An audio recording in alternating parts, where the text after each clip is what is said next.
Construindo Ideias, o podcast oficial da Arearc, Associação Regional dos Engenheiros, Arquitetos e Agrônomos de Cianorte, criado especialmente para quem projeta, constrói e transforma. Isso, esse nosso espaço vai ser um espaço para um bate-papo leve, um espaço para a gente conversar sobre arquitetura, engenharia, agronomia, urbanismo e todos os assuntos afins. E não vai ser só para especialista não, para arquiteto, urbanista, engenheiro. São para as pessoas que também gostam desse mundo e para os curiosos também, né, Gabi? Exatamente. E o nosso tema de hoje é cores, histórias e experiências que inspiram espaços e pessoas. Meu nome é Gabriele Milani, eu sou engenheira, já fui presidente aqui da Arearc, hoje faço parte da diretoria e sou sócia proprietária do escritório Milani Moro Arquitetura e Engenharia. Hoje estou à frente aqui do podcast junto com a Paula. Isso, eu sou Ana Paula, sou arquiteta urbanista, também faço parte da diretoria aqui da Arearc e também tenho um escritório que leva o meu nome, Ana Paula Gavioli Arquitetura. E hoje a gente vai bater um papo aqui com duas pessoas muito especiais, que a gente está muito honrada de recebê-las aqui. Vamos apresentar elas? Vamos dar uma pincelada aqui, né? Uma nossa convidada muito especial. Eu até vim em homenagem a ela, bem colorida, não sei se ela percebeu, depois ela vai dar a nota dela. Nós vamos conversar hoje com a Érica Saraiva, ela que é embaixadora da Tintas Coral, arquiteta, artista. Depois eu vou deixar ela elencar todas as atividades que ela faz hoje, e também com a Patrícia da Cia Tintas. Isso, a Paty, que é representante hoje do nosso patrocinador oficial Cia Tintas. Obrigada, Paty, pela parceria de sempre, tá, gente? Com a Arearc é parceria de longa data já. Muito longa. E não poderia deixar de estar no nosso primeiro podcast. Obrigada pela presença de vocês, meninas. Então, vamos começar. Érica, eu vou dar um espacinho aqui para você se apresentar, falar como que você veio para esse mundo da arte, da arquitetura e falar também o que você veio fazer aqui em Cianorte.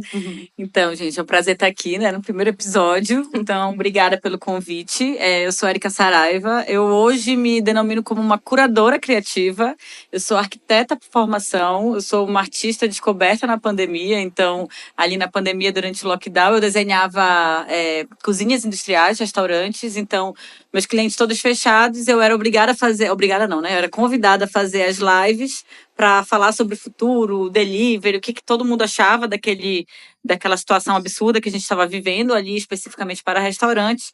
E aí eu comecei a fazer o desenho de casa para fazer um cenário para eu gravar as lives. E aí eu brinco que realmente a cor, ela dominou e mudou a minha vida, né? Então, hoje eu sou artista plástica, atuo fazendo essas pinturas, esses grandes murais, fazendo estamparias para marcas, né? Então, hoje a gente ultrapassou a parede, a gente vai para roupa, bolsa, arte digital, e tenta, na verdade, decifrar toda aquela personalidade do cliente e trazer isso através das formas e cores. Então, atuo hoje em dia fazendo produção, curadoria artística, então por isso que hoje eu falo que, assim, já escapamos até da arte e somos uma curadora criativa. Sou uma curadora criativa.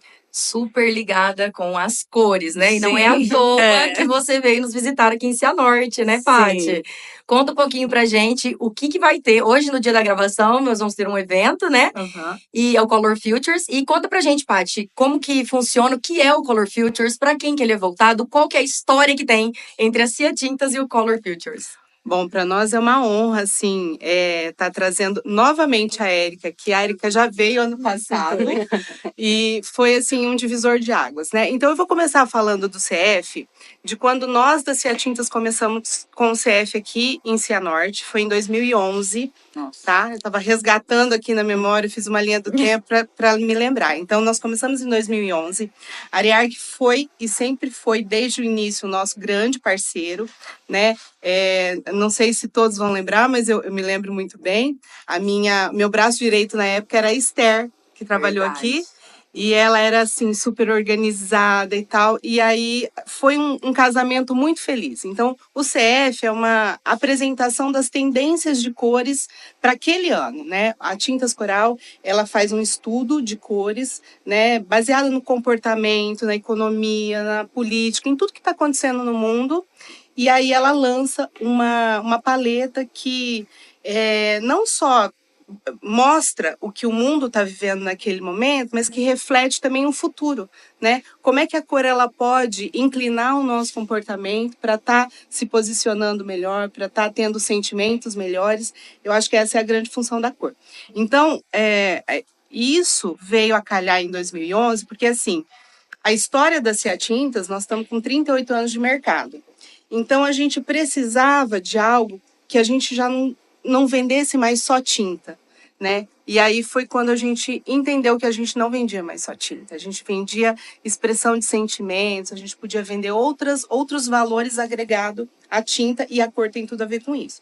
Então nós começamos em 2011, um evento muito tímido assim. Eu estava vendo agora há pouco as imagens das pessoas que estavam, né, nos arquitetos. Era um evento voltado exclusivamente para arquitetos, e tem uns que já não estão mais aqui em Cianorte, já foram para outros lugares, uns que permanecem e muitos outros que têm vindo, né? Então essa leva de profissionais da arquitetura que vieram junto com a gente no CF, ao longo desses 14 anos, nós fizemos durante 12 anos o CF aqui em Cianorte, e paramos no ano da pandemia, e no ano seguinte nós fomos o único no Brasil que aconteceu antes da pandemia, e depois da pandemia nós somos o primeiro. Então, assim, acho que é uma coisa muito importante de deixar registrado, e eu vou falar isso hoje no evento da noite, para que todos saibam, porque para a gente é um orgulho muito grande. Nós somos o único CF no sul do Brasil. Cada vez mais especial. Cada vez mais. Então, assim, a gente teve um apoio ali da parte comercial para que nós mantivéssemos esse evento aqui em Cianorte. Então, dos 3 estados do Brasil, do sul do Brasil, nós somos o único que vai estar fazendo nesse formato, porque ele vai virar um evento institucional, né? Já virou. Mas a diretoria da Tintas Coral entendeu que era relevante pelo trabalho que a gente vinha fazendo ao longo desses anos.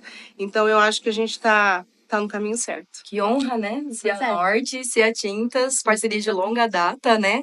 Legal. E é legal falar, porque ano passado a gente veio a convite, a primeira vez, para falar de cor, e aí a gente desenvolveu toda uma relação, a gente foi junto para Casa Cor, né, de Curitiba, e aí esse ano a Paty falou, não, a gente não vai só falar de cor, a gente vai aplicar a cor também. Então, mas todo mundo amou a Érica, né? Não foi?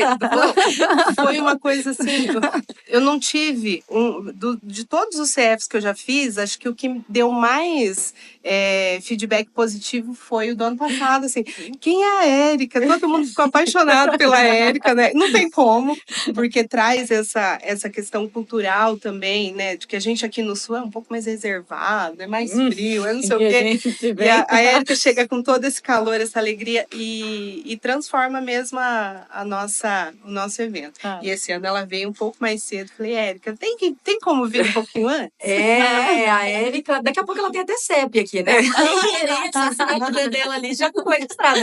Conta pra gente, Érica, você já tá deixando a sua marca, a sua assinatura aqui na cidade também. Então, isso é muito legal, assim, é um grande desafio, porque a gente vai, acredito, falar isso mais pra frente, né? Mas, assim, o meu uso de cor, ele é um uso muito diferente, né? Ele é meio megalomaníaco, é meio exagerado, né?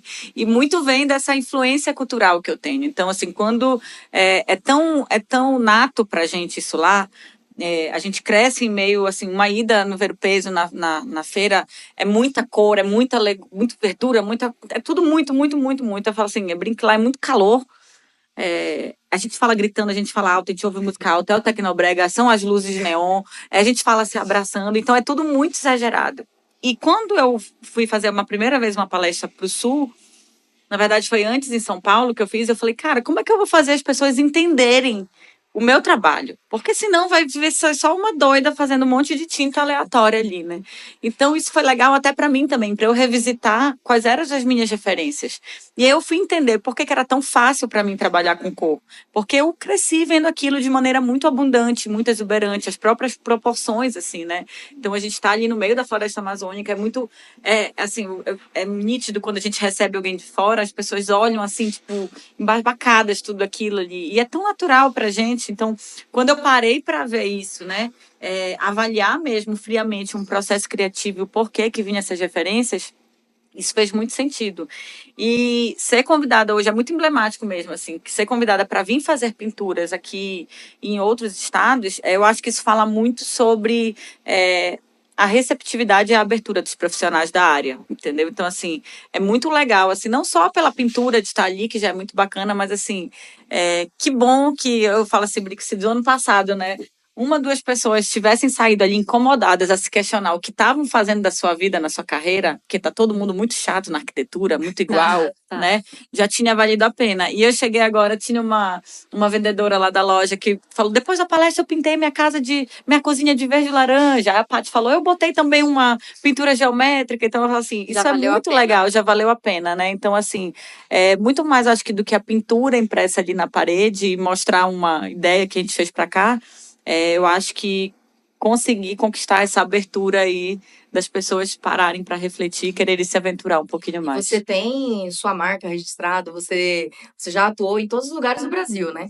Então, com palestra já. Você sente essa diferença tem uma cores, diferença. da influência das cores no norte, sul? Tem diferença de cor, tem diferença de posicionamento de público nas palestras, é completamente diferente, entendeu? Então, assim, eu brinco assim, para cá, para o sul, o ar ele é quase meio que empoeirado, assim, né? O sol ele incide diferente, então por isso que a gente vê cores mais ocres, mais acinzentadas, mais dessaturadas, diferente de, por exemplo, do Nordeste, do Norte, que o sol é realmente muito alto, angulação mesmo, falando agora de angulação, né? Então, assim, a gente tem, tipo, as praias que refletem a luminosidade. Então, assim, existe uma diferença geográfica mesmo, né? Ali existe a diferença cultural e isso é muito gritante, assim. Aí, o truque que eu entendi era, eu preciso mostrar um vídeo de onde eu venho para essas pessoas se abrirem um pouco.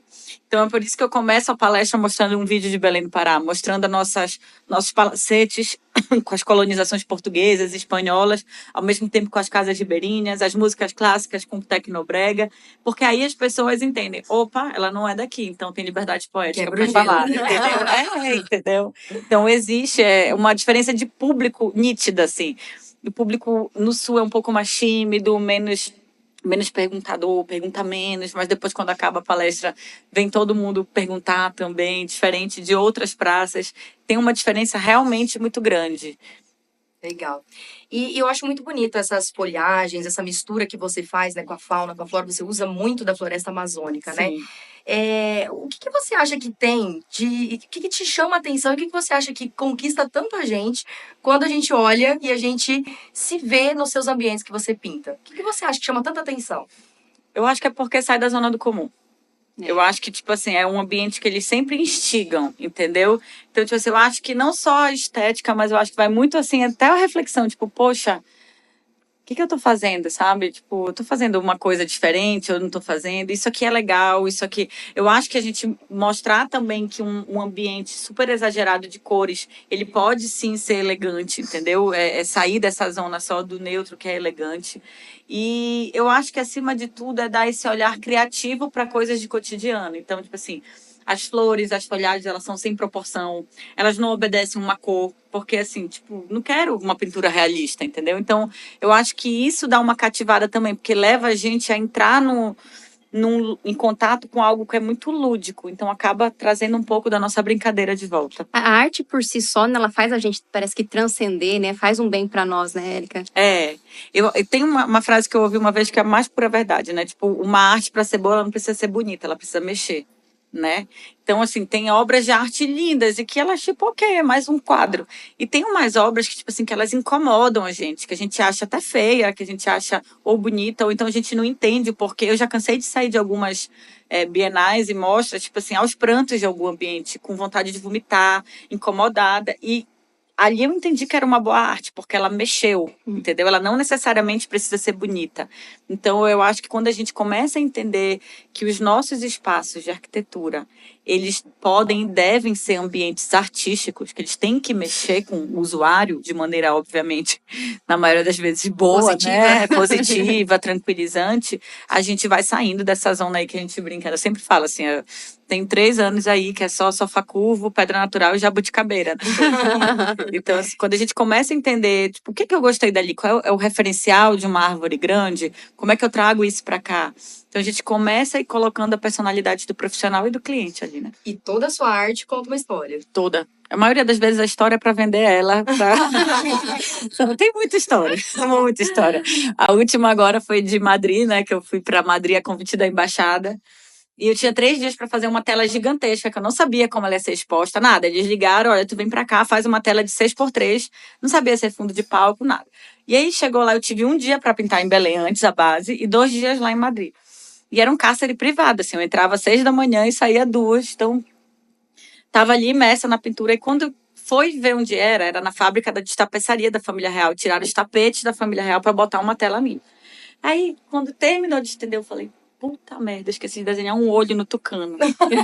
O tucano tava sem olho. Aí, na mesma hora, eu falei, eu preciso arrumar uma história pra isso, né? Eu falei, se alguém me questionar, eu vou dizer que isso é um protesto, porque todo mundo olha pra Amazônia, mas ninguém vê a gente. Então, assim, toda história tem, toda pintura, Genial. assim. A gente precisa entender que vender arte, vender cor, vender projeto é criar história, é a gente criar ali, entendeu? Então, assim, a gente pode ter tudo planejado e vender um projeto que vai ser aprovado de maneira ok, sem graça, ou a gente pode criar toda uma história ali, seja de maneira proposital ou para tapar algum buraco.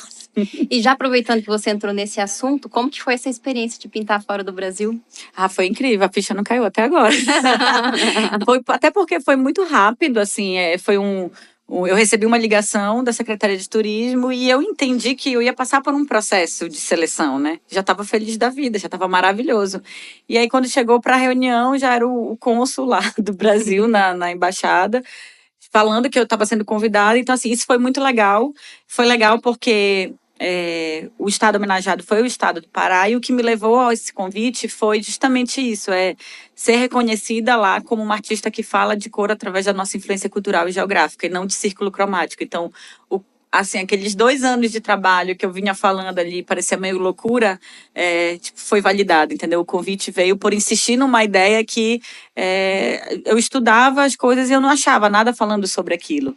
Então, volta para aquela história de fazer no Sul, que me fez ver o processo criativo e, a partir daí, desenvolver um estudo, né? Então, foi muito legal, não só a experiência de estar lá num espaço incrível, numa festa muito importante, sendo a única artista do Brasil inteiro a representar lá, né, com uma tela, mas eu acho que, acima de tudo, pelo convite, por ele ter vindo, por esse reconhecimento de profissional quanto ao uso de cor baseado na nossa cultura, né? Ai, que legal.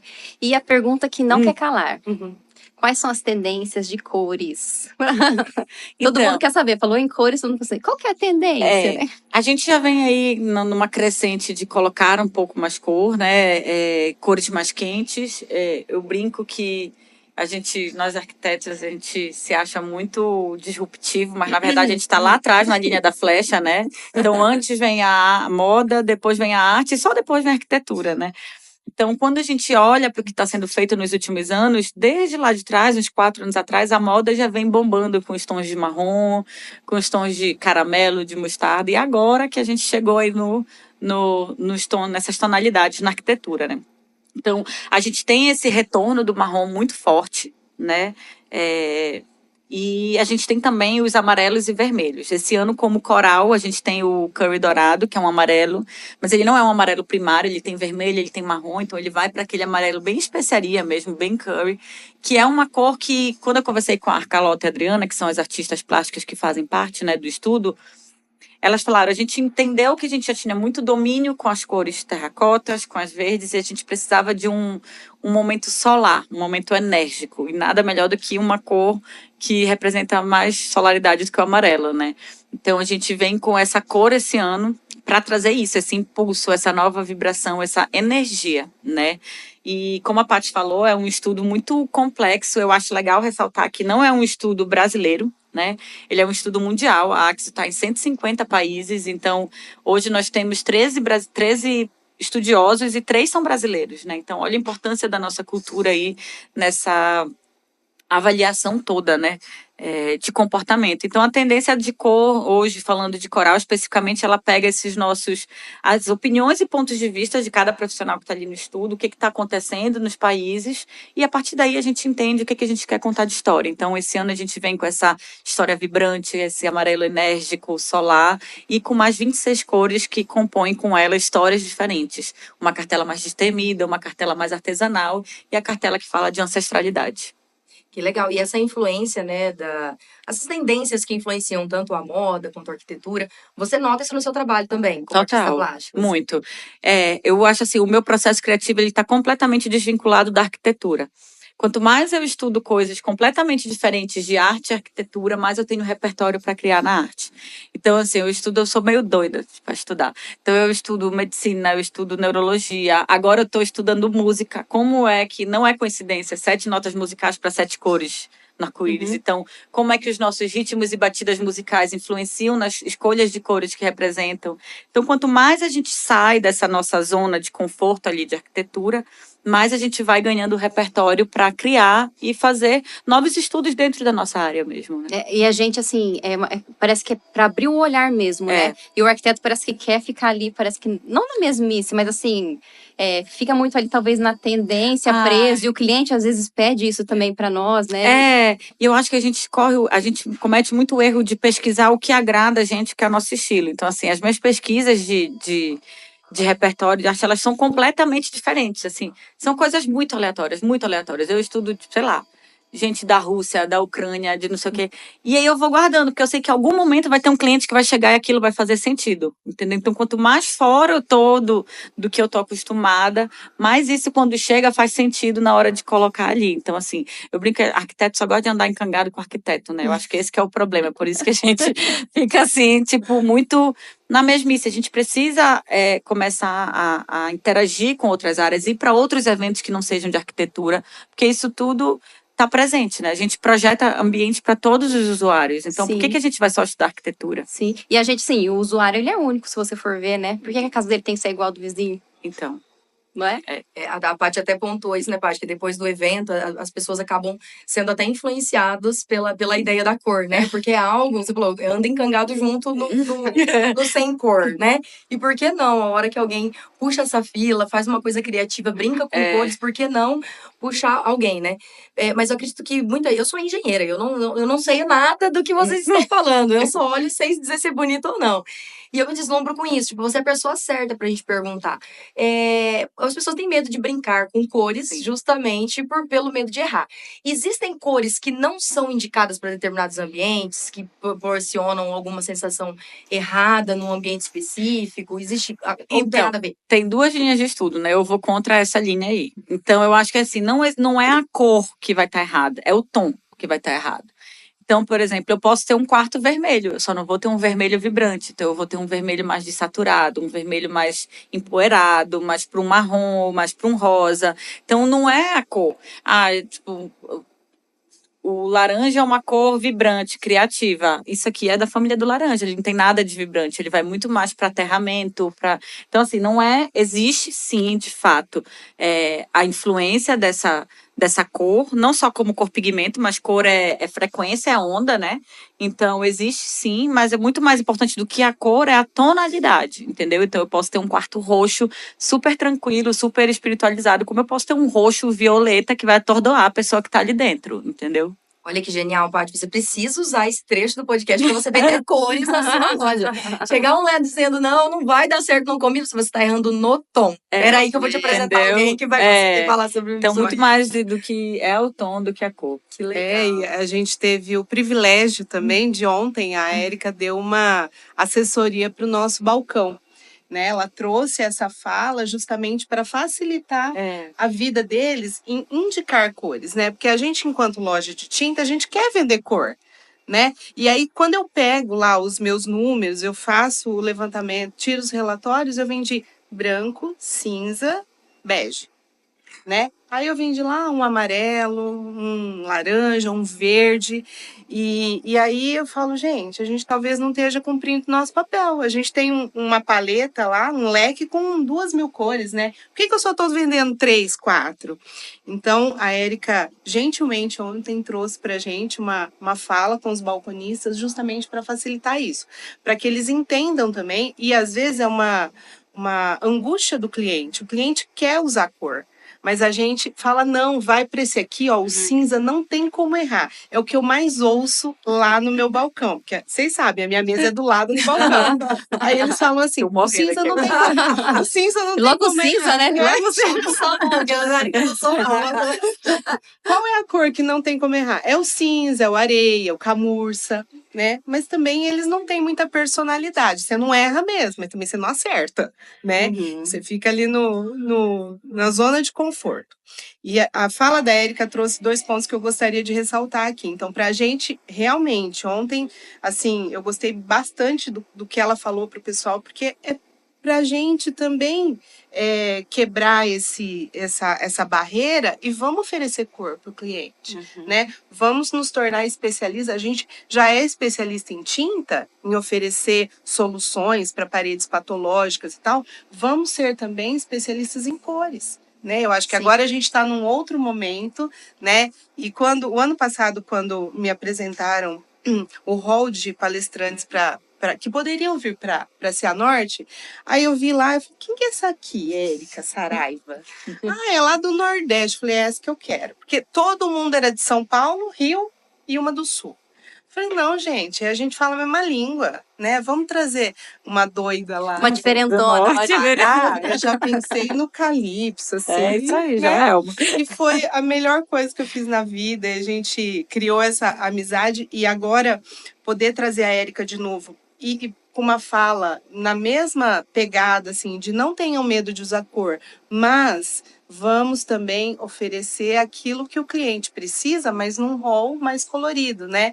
Eu achei, assim, sensacional. A gente pode experimentar cores de diversas maneiras e ser muito mais feliz, né? A minha casa, eu vou dar uma fala pessoal, a minha casa sempre foi cinza, né, internamente, só usava tons de cinza. O ano passado eu falei, não, Patrícia, você precisa mudar, pelo amor de Deus. Você Não, tem ela uma loja tem loja de tinta. Não. E aí eu Ainda bem que ela só me contou isso esse ano, depois que ela mudou. Nem te mandei a foto, né? Aí eu fiz um caixote lá, parede, teto, parede, desci com a mesma cor, usando uma referência da Érica, assim, meu, muda. Não tem como você falar. E é a coisa mais barata para você mudar num ambiente é a tinta. Mais rápida também, Mais né? rápida, Sem sujeira. sem sujeira, você mesmo pode fazer. Então, assim, é muito prático e a gente tem essas ferramentas e não usa. Ô, Érica, vamos lançar um desafio? Por exemplo, ontem você assessorou o pessoal da equipe lá da Cia Tintas. Vamos lançar um desafio. Se você pudesse dar uma dica para quem está com medo, ou o cliente ou um arquiteto, quem tiver com medo, o que você daria de dica, tipo, de pontapé inicial? Começa com isso, começando a perder a timidez com cor. Por onde você daria uma dica para uma casa? Para você começar um ambiente específico ou alguma peça de decoração específica que possa quebrar esse gelo para a pessoa depois entrar. Tá, eu acho que é o Nesse seguinte, uma coisa muito legal, tanto para profissional quanto para o usuário final, é a gente prestar atenção no tipo de obra de arte que ele tem na casa dele e o tipo de móvel. Então, assim, eu sempre falo, se é um cliente mais abstrato, que tem pinturas com ponto de cor, vê qual é o fundo dessas cores. Então, isso já é um caminho para se escolher uma família, entendeu? De cor para se usar lá. Então, assim, se eu tenho um quadro que ele vai mais para o marrom, ou ele vai mais para o azul, ou ele vai mais para o verde, com certeza, se a gente jogar alguma família que esteja presente ali, isso vai fazer, e vai até realçar o que tu já tens de decoração. Então, isso é bem bacana. A gente...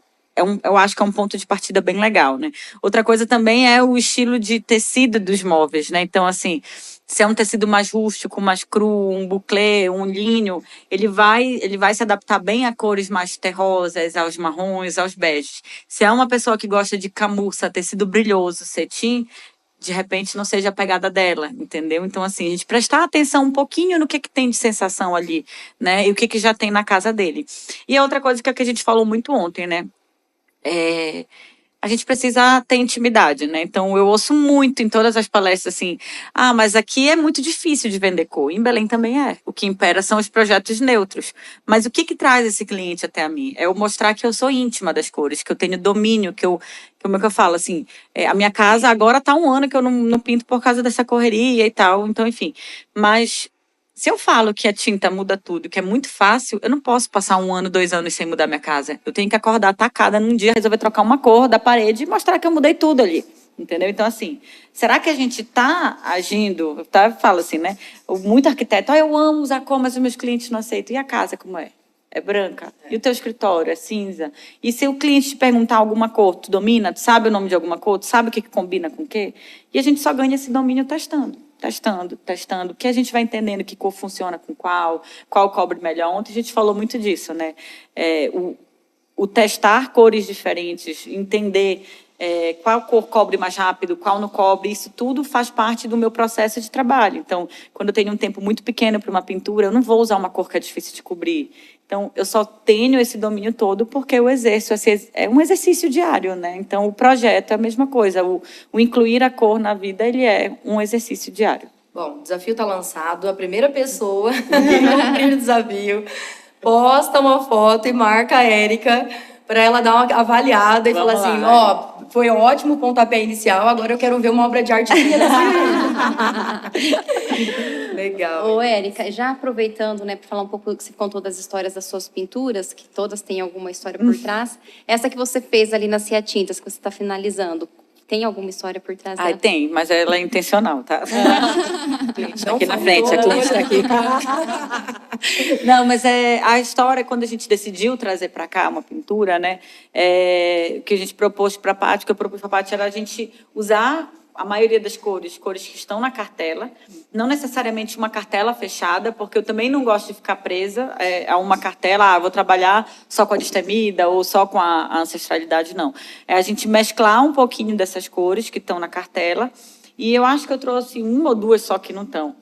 Então, primeiro era trazer aumentar. Vocês vão ver que tem uma parede que era que ela não queria até pintar, que ela falou, tem um monte de quadro de energia. Eu falei, mas é essa que vai dar diferença. Então, quando a gente passou a pintura por cima, o quanto essa pintura camufla todos aqueles elementos que estavam poluindo ali, né? Então, isso, trazer a pintura, o intuito da geometria para camuflar o que estava incomodando, o uso desse painel como um divulgador das cores que a gente está trabalhando. Então, o cliente chega lá, ele olha aquilo aplicado, ele entende, ele vê, então facilita para eles a venda. E a terceira, até para os vendedores e clientes verem como as cores se comportam de maneira diferente. Então, eu fiz combinações diferentes no muro para mostrar que o verde do lado do azul é diferente de quando ele está. Tem um tom lá, que é um amarelo mostarda, que tem uma hora que ele está amarelo, no outro muro que ele está sozinho ele está verde. Então, ali também é um instrumento técnico de venda para esses vendedores. Então, essa pintura, ela traz esses três frentes aí, entendeu? Não foi enrolação dessa vez. A Érica, artista plástica, brinca muito com cores, né? Mas enquanto você ainda não era, enquanto a pandemia ainda não extraiu essa Érica de você, você atuava como arquiteta. Sempre você já tinha essa afinidade com as cores? Sempre usei muita cor nos meus projetos. Eu venho de uma escola de estágio de um dos escritórios de arquitetura que mais usa cor lá em Belém. Então, assim, sempre fez parte do meu repertório trabalhar coisas muito ousadas, muito diferentes. Então, assim, hoje eu tenho eles, que é a Perle Júnior, o escritório, o Sig Bergamin. Então, as minhas referências são, desde a época de arquiteta, referências que têm muita cor. Tanto que a minha história com a Coral começou lá em 2018, se eu não me engano, foi quando eu fui mudar para minha casa e eu propus fazer a minha casa toda colorida e aí a Coral regionalmente entrou comigo. Então foi assim que começou o nosso namoro aí, Érica e Coral, né? Então eu já usava muito e para eu conseguir essa parceria deles eu mostrei uma cartela de projetos enormes. Eu sempre recebi muita demanda disso, tipo, eu gosto da minha casa, mas a minha casa parece qualquer uma de revista, então muda só as cores. Então hoje eu tenho uma cartela de clientes enorme que a gente só refaz cartela de cor, não mexe em mais nada. Só pega o que já está pronto e traz para a personalidade daquele cliente ali daquela casa. Pode falar. Pode falar. Então, eu ia falar assim, e o que é interessante, assim, que eu vejo nas suas pinturas, são, assim, você utiliza cores que não são tendências, né? Você faz também com a tendência, mas, assim, você consegue aplicar e fazer ali a tua arte sem que fique passageira, que a pessoa consiga usar ali por um bom tempo, né? O espaço sem enjoar. Porque eu acho que a tendência é a gente entender aquele estudo e o que ele quer contar. Então, por exemplo, tirando como Coral, eu como uma das embaixadoras do estudo. Se a gente está falando de cor vibrante, cores enérgicas, não é só o amarelo. Então, quais são os outros tons que a gente tem dentro da Coral que eu posso usar para trazer essa mesma vibração? Então, eu vou usar um laranja vibrante, um amarelo, um limo verde-limão. Então, pegar esse intuito do estudo e trazer isso aplicado de outras maneiras, né? E eu acho que é essa brincadeira sempre. Eu falo sempre desse olhar da criança, né? Da gente olhar com esse olhar curioso, esse olhar lúdico. Então, assim, sempre vai ter uma coisa fora do óbvio, entendeu? Ou fora da proporção, ou fora da cor que estaria habitual, né? A gente está fazendo agora a saída, tipo, eu não sei nem quantos metros tem, vai ser a minha maior pintura, mas a saída toda do cinema, de todas as salas de cinema de um shopping lá em Belém. Então, assim, lá facilmente vai dar uns 200 metros de pintura lineares, né? Linear. Então, assim, a gente vem brincando com isso. É para a gente falar de fauna e flora amazônica, mas vamos sair do lugar caricato, né? De só representar aquilo. Então, a gente está brincando lá com flores rosas, azuis. Até porque, se a gente entrar na floresta, a gente tem essa gama inteira de cores, né? Então, assim, trazer do que está habitual e colocar essa maneira aí mais brincadeira, resgatar esse lado da criança sempre. Ela fala como se ela já fosse artista plástica há 1000 anos, né? É muito legal. Eu fiz 5 anos agora, dia 18 de abril. Uma bebê. A gente tem uma artista tímida aqui, sabe? Hoje eu vi umas pinturas da Paula e eu fiquei muito admirada. Mandei Muito uma legal. foto, falei assim, aqui tem talento. Falei pra Ela ela. é aquarela, mas aí ela pegou e mandou foto visualização única. Eu ia mostrar pra vocês. Mas eu queria te perguntar. Até inclusive para incentivar uma perca de uma timidez aqui. Qual foi o maior desafio? Quando você começou? Porque a gente fica com vergonha de mostrar uma coisa nova, né? Um novo lado da gente. Qual foi o maior desafio? Então, eu sou muito doida, é resumido. O maior desafio foi não pensar. É não pensar. Eu acho que, assim, o meu segredo é não pensar. Assim. Então, às vezes, eu não sou uma pessoa ansiosa. Eu fico nervosa depois que já rolou o negócio. Então, por exemplo, eu fiz a primeira pintura lá em casa. A segunda fiz na casa da minha mãe, a terceira de uma prima. Aí, na quarta pintura, uma cliente de São Paulo ligou e falou assim, tem um restaurante em São Paulo, tu vem fazer? Eu vou. Eu não sabia nem o que eu estava fazendo da minha vida. Eu não sabia nem se eu sabia desenhar, meu irmão não. Eu só estava só replicando um desenho. E fui. A pintura tem até hoje lá em São Paulo, no restaurante. Então, assim, essa meio que audácia mesmo, sabe? Assim, eu acho que isso a gente não pensar muito. A gente pensa muito antes de fazer as coisas. Aí é o que eu volto sempre para a história da criança, né? A criança, vamos pintar a mesa, a criança pinta, depois ela vê se arranhou, se descolou, se deu errado ou não. A gente, não vai descolar, vai arranhar, vai molhar, vai não sei o quê. Então, a gente perde muita oportunidade se autocobrando e perdendo essa oportunidade de experimentar. Então, eu acho que as coisas aconteceram muito rápido. Primeiro que eu acho que elas estavam guardadas ali numa caixinha para vir no momento certo, né? Mas essa falta de medo, entendeu? Esse se entregar, de fato, e cada projeto é único, eu não sei o que eu vou fazer, e sair dessa zona de conforto é legal. Eu acho que talvez a gente não saber o que está fazendo, um pouco de ignorância é bom ali no processo também. A gente tira esse peso. Assim, eu demorei muito para me assumir como artista, porque justamente isso, as coisas aconteceram muito rápido, e eu achava assim, eu tenho amigos que são artistas há muitos anos e não estavam conseguindo as mesmas coisas que eu. E eu falava, como pode, gente? Tipo assim, eu não sou artista, eu faço umas pinturas. E aí um professor meu da época de arquitetura, ele falou, cara, tipo assim, não fala isso, tu tem todas as técnicas, tu só nunca fizeste uma aula, mas tu está entregando, então se entenda como artista. E aí a história da cor, mais uma vez, veio legal também. A minha casa já era muito colorida, mas nesse período a minha sala estava neutra. E aí eu decidi colocar um vermelho, que é o vermelho terra na minha sala. Ele é um vermelho quase marrom. E naquele momento ali, eu mudei a maneira como eu me enxergava. Porque as pessoas começaram a entrar na minha casa, só pode ser casa de artista mesmo e tal. E aí aquela cor, aquela sala, numa pintura, uma cor, nem tinha pintura, era só a cor chapada, né? Mas uma cor nada óbvia e uma cor muito forte, ela me deu a segurança que eu precisava para encarar. Foi um divisor mesmo. Ele foi em 2022, se eu não me engano, que eu tinha essa sala vermelha. Assim. E aí foi quando eu comecei a apostar como artista, comecei a me apresentar como artista antes de arquiteta. Então, esse processo da cor também, mais uma vez, veio para me dar essa segurança dentro da minha casa ali. É muito louco isso. É bem misturado mesmo a minha história com a das cores, assim. Você fala com muito carinho, né, de todas as obras. Você já citou vários exemplos, né, de várias obras suas. Tem alguma que te marcou de uma forma especial, diferente, algum ponto específico? Tem várias. Tem duas que são muito legais, que eu tenho poucos registros, que é uma que foi uma loja de decoração lá em Belém, que foi a primeira vitrine externa. Então, era uma loja de decoração, mais uma vez com esses arquitetos, com a Perla e com o Júnior, que os móveis iam ser todos brancos. E aí eles me deram carta branca para eu fazer uma vitrine completamente colorida. Então, era piso, parede, teto, tudo pintado. Então, os móveis pareciam que eles flutuavam, assim. E era em esquina toda envidraçada, numa rua super movimentada. Então, ali o público viu o meu trabalho pela primeira vez. Porque no apartamento, você recebe uma visita, outra é uma coisa, né? Mas, tipo, ter gente transitando, parada de ônibus na frente, e o pessoal tendo contato com aquilo, isso foi bem legal. E aí, essa pintura me levou ao convite de fazer a mostra artefato com eles. E aí, essa também foi bem bacana, que foram os primeiros insetos, a primeira libélula que eu desenhei. E isso tudo sempre com o bichinho ali incentivado por esse arquiteto Júnior. Meus maiores projetos mais loucos sempre são com ele ali por trás, dando esse empurrão, né? Então, o da Artefato foi muito legal, porque foi também, assim, além do primeiro inseto, que virou depois a minha marca, foi a primeiro ambiente que saiu publicado numa revista, né? Então, esses dois, assim, tem outros que foram, que eu gosto mais até do resultado, mas eu acho que esses dois foram bem importantes para eu me enxergar como artista ali. Você pensa em criar alguma marca, uma libélula ali na roupa? Então, tem algumas coleções esporádicas, né? Que legal.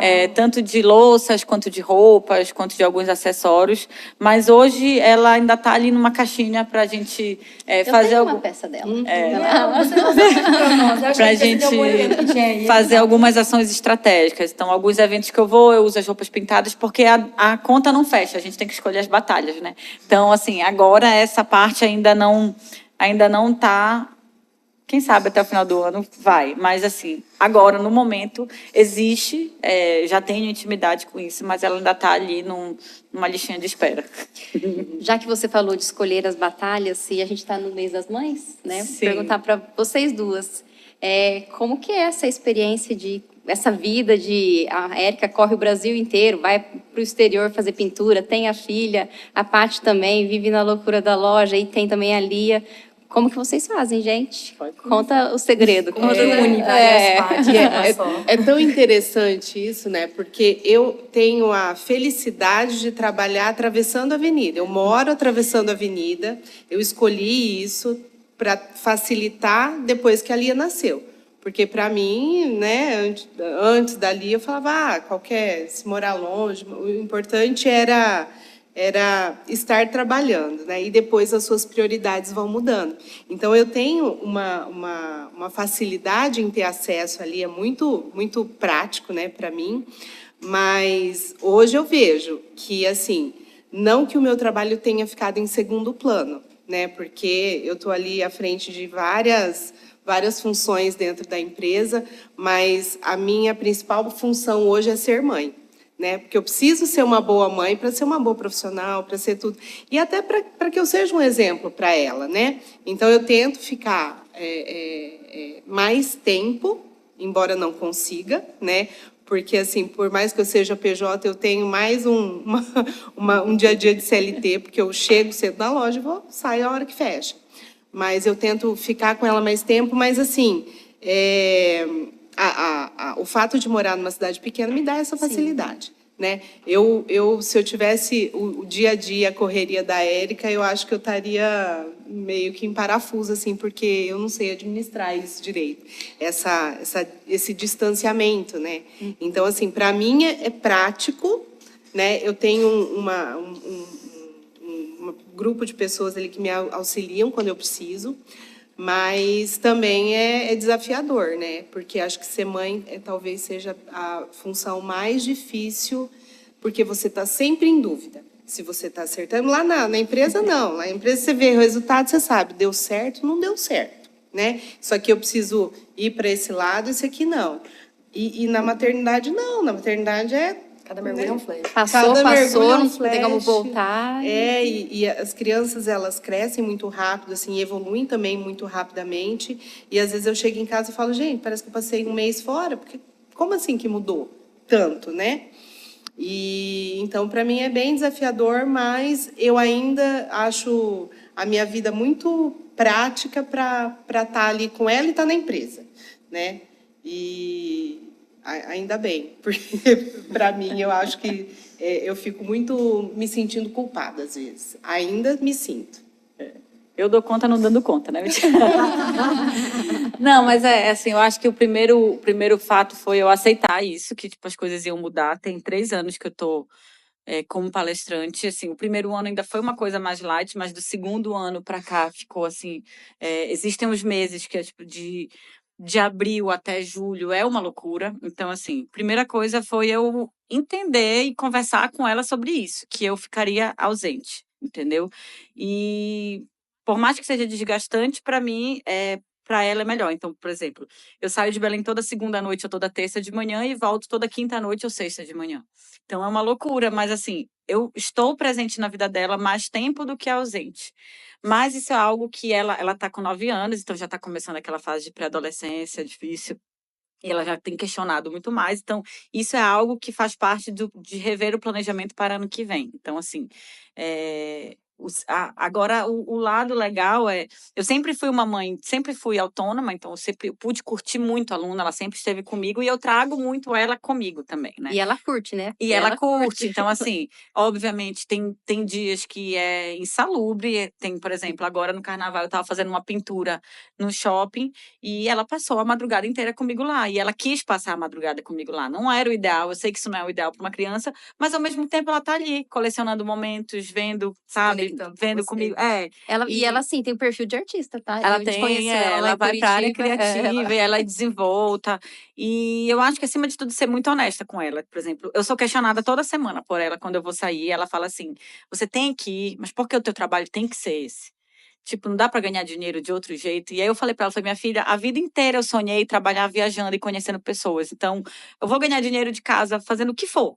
Mas assim, eu gosto do que eu tô fazendo. Então, para eu ser uma boa mãe, eu preciso estar feliz com o que eu tô fazendo. Então, hoje, eu sou, apesar dessa loucura e que assim, existe um prazo de validade, é óbvio, porque é humanamente impossível a gente ficar. Eu acho que ano passado eu fiz 20 estados do Brasil, 25 estados por aí. Eu passei 200 dias fora de casa ano passado, eu contei. Então, assim, é humanamente impossível isso. Meu sonho era que a aluna fizesse uma escola online e ela tá comigo para cima e para baixo, entendeu? Então, assim, faz parte do planejamento inicial, que era esses 3 primeiros anos. Então, depois rever, mas eu acho que acima de tudo é trazer ela para minha realidade e o porquê que eu gosto disso, entendeu? Eu sou muito sincera com ela. Tipo, eu falo para ela, se eu não fizesse isso, se eu não aceitar isso, eu vou ficar triste. E eu vou, de alguma maneira, acabar descontando isso na gente e trazer ela ao máximo possível. Então, assim, férias dela, ano passado a gente passou 32 dias viajando ela comigo a trabalho. E aí eu vou dosando. Então, como ela estava comigo, eu não fazia pintura, eu só fazia palestra, porque o resto do dia a gente pode passear. E aí ela vai conhecendo as pessoas, vai conhecendo os clientes, vai conhecendo outros palestrantes. E ela é uma menina de 9 anos com um repertório de vida incrível. Muito legal, assim, às vezes a gente está vendo algum Instagram, alguém que é, tipo, meio que famoso, assim, na área, ela... Olha, mãe, tipo, aquela sua amiga que você palestrou junto, que a gente saiu para almoçar e ela me contou isso, isso, isso. Então, isso é muito legal também, assim. Eu ser muito clara com ela que a escolha é porque eu sou muito feliz. Porque eu acho que a gente também joga muita culpa no ganhar o dinheiro. E a gente ganha dinheiro de qualquer maneira, se a gente quiser, né? Então, assim, eu acho que é ser transparente com ela e aceitar que eu sou falha como mãe, entendeu? Eu sou muito falha, assim. Então, tem dias que ela adoece que eu não tô lá. Então, eu tenho também um backstage muito importante. A minha mãe fica com ela. O pai dela não mora em Belém, então a minha mãe fica com ela, então isso também vem a história, né, da maternidade como uma cadeia aí, né, dando suporte. Então hoje, se eu posso ser a profissional que eu sou, é graças à minha mãe. Mas eu acho que entender mesmo isso e trazer. E ir vendo, né? Então, por exemplo, vai entrar nesse momento de pré-adolescência, que a gente precisa estar mais ali, mais junto. Então, qual é o plano para o próximo ano? Como é que a gente vai estar mais presente, menos ausente? O que é que eu vou fazer de ação agora? Então, acho que estar atenta e entender que a gente não dá conta de tudo. Eu acho que essa é libertador. Cada família consegue ter sua estratégia. É. E o mais importante, claro que a gente acaba se cobrando muito como mãe, né? Mas o mais importante é ter tempo de qualidade, mesmo quando a gente esteja. E é muito legal, sabe? Porque, olha, ela estava na psicóloga esses dias, aí eu fui para consulta devolutiva. E a psicóloga dela falou: cara, eu quero uma pintura tua, porque tua filha, tipo, vendeu o teu trabalho para mim. Ela falou que tu é uma pintora maravilhosa. Ela pediu para eu entrar no teu Instagram, ela me fez abrir o celular, olhar, falar que o meu consultório precisa e que não sei o quê, e que tu é da Coral. Então, assim, ver o quanto ela tem orgulho também, o quanto ela fala com orgulho. Eu acho que de ver a mãe realizada, né? Eu acho que, assim, entender que faz falta ali, mas, assim, de estar feliz. Eu volto para casa feliz, sempre inteira para ela. Então, isso é muito legal. E assim, hoje ela talvez não perceba, mas lá na frente ela vai ver quantas oportunidades ela teve na vida né? Graças Devido a a essa sua rotina, né? É, com certeza, com certeza. Esse acesso dela a um monte de pessoas, assim, legais, Ela interessantes. tá ficando super desenrolada. Ela já é, tá? Ela falou, não, você precisa aqui de uma pintura. Ela deixa muito técnica, que tipo, só eu falo, eu tô aqui, tipo, Ela é assim. E aí eu chego, às vezes, eu moro em vila, então tem um monte de criança, minha casa é cheia de criança. Aí, às vezes, eu chego, ela montou todos os cavaletes e ela tá dando aula de pintura, porque ela é a professora. Então, assim, é muito engraçado como eles replicam as coisas, né? Então, tem semanas que eu tô mais estressada e eu vejo isso nela. Aí, quando eu vejo, opa, eu tô reverberando isso nela. Ou então eu já cansei, tipo assim, o tempo de qualidade, isso é maravilhoso, isso é lindo, mas às vezes eu tô em casa, eu tô trabalhando muito no celular. Aí ela vira, ó, tipo assim, não dá, né? Tu tá fora de casa, quando tu tá fora, tu tá em casa, tu tá no celular. Aí eu fico, opa, ela tem razão. Então, tipo assim, também dá ouvidos a ela, né? Aperto, gente. Não, cansa ser mãe dela, porque ela mas também ao mesmo tempo eu fico, Ai, pô, rapaz dela, Parabéns, né? ela tem personalidade, legal. legal, tá no caminho certo. É, Meninas, então, nosso podcast está chegando ao fim. A gente conversou, nem viu o tempo passar. Agradeço muito, muito a presença de vocês no nosso obrigada. primeiro podcast, começando aqui com o pé direito. E eu queria que vocês deixassem aqui um recado para os nossos seguidores, como que eles encontram vocês, se eles quiserem saber mais, quiserem entrar em contato, contratar, comprar. Fiquem à vontade para deixar o contato de vocês. Bom, pra gente aqui, nós somos da Cia Tintas, a gente está há 38 anos no mercado, @Cia Tintas é o nosso Instagram. A gente não vende só tinta, né? A gente vende aí um rol de soluções para casa, para apartamentos, para imóveis comerciais e também a gente tem uma loja exclusiva de tintas automotivas, né?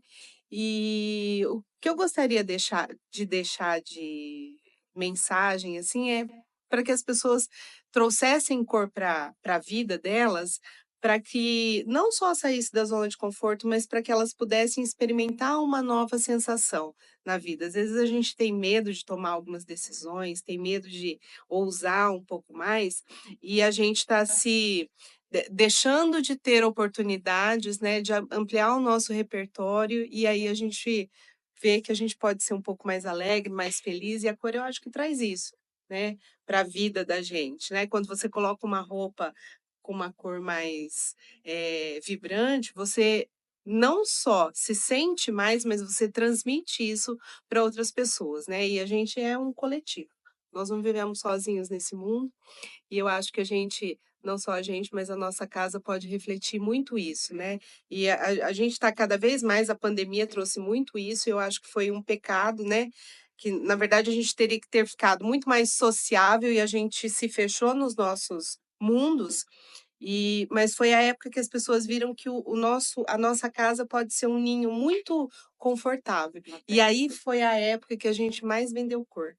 Parece uma coisa muito contraditória, mas foi. As pessoas estavam mais em casa, elas queriam se sentir mais aconchegadas e elas ousaram e usaram um pouco mais de cor. Foi quando o Isso cinza saiu, graças a Deus. Foi.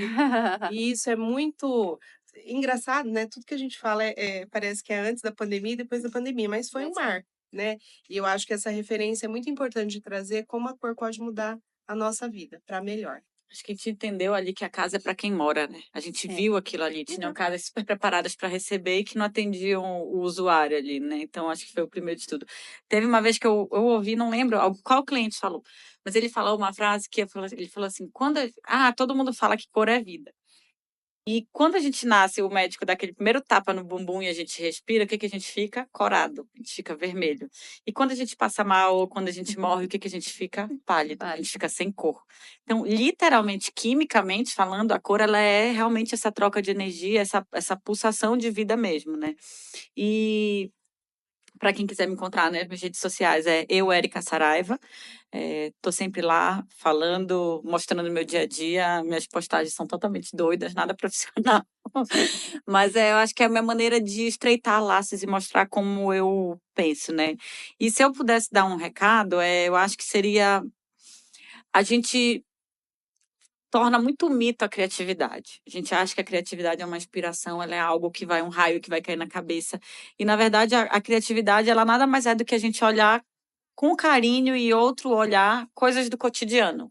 Então, às vezes é um pisar diferente, às vezes é prestar atenção como uma pessoa fala, às vezes é entrar por uma porta diferente. Isso tudo vai te tirando daquele caminho de sempre e desperta. Então, assim, a gente parar de querer um momento para ser criativo e começar a entender como o nosso repertório, o nosso dia a dia desperta essas novas ideias, né? Então, a gente realmente viver criatividade assim no dia a dia, né? Nas pequenas coisas e não em grandes ações. Com um olhar atento, né? Um olhar atento, é isso aí. Sair do automático, né? É. E acreditar que a gente pode vibrar diferente. Eu estava vendo um documentário ontem até, e aí o criativo lá, o criativo já, ai meu Deus, o artista, o desenhista, e ele estava falando que ele estava lendo um livro em que o cara, ele era surdo e ele via tudo que em câmera lenta. E quando ele fechava as páginas do livro e ele olhava ao redor dele, ele começava a enxergar como esse cara estava enxergando. E aí ele percebia expressões, feições, por coisas totalmente diferentes que passam despercebidas no dia, né? Então, como é que a gente vai se reabastecendo de informações, de referências e repertório, né? Ô, Érica, chegou uma pergunta aqui pra mim, uma amiga. Uma amiga fez uma pergunta, se é verdade que o açaí lá do Pará é diferente do nosso açaí daqui. Brincadeirinha. Será que foi mudado igual o sushi, que a gente mudou o sushi do japonês? Existe, não tem nada a ver, né? Tipo, o que vocês tomam não é açaí, para começar. Né? Sinto informar, né?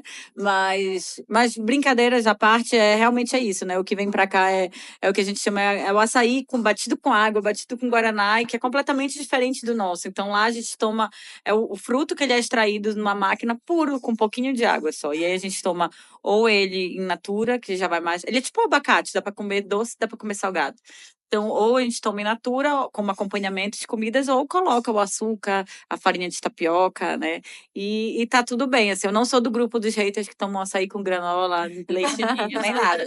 O que eu acho só é que, tipo assim, a gente precisa só ter um cuidado, porque a partir do momento em que o açaí, digamos, é de lá, tem uma cultura milenar em cima disso, e a gente começa, quem é de fora, começa a falar que a gente lá toma errado, aí o calo aperta, né? Então, assim, tipo, todo mundo pode tomar açaí como quer, mas vocês não tomam açaí. E o original é de lá. O original é de lá do eu norte. não gosto de açaí. Eu vou ter que ir lá no Pará Então, para provar o açaí verdadeiro, aí gente. tu vai gostar. Descobrir. E aí tem várias especulações, né? Quem é daqui acha que tem sabor de terra, porque é justamente isso, ele tem um sabor mais terroso mesmo, ele é denso, eu brinco assim, é um absurdo tomar açaí para ir pra academia malhar, porque é tão pesado o açaí puro que só dá vontade da gente dormir depois de tomar. Então, assim, é muito diferente mesmo. Bom saber. E se vocês gostaram deste episódio cheio de cor e sensibilidade, encaminhem para alguém que vocês acham que merece mudar o ambiente, colorir, criatividade, mudar o ambiente com criatividade. E não deixe de seguir também a gente nas redes sociais, Arearc_Cianorte, Milane e Moro. E Ana Paula Gavioli.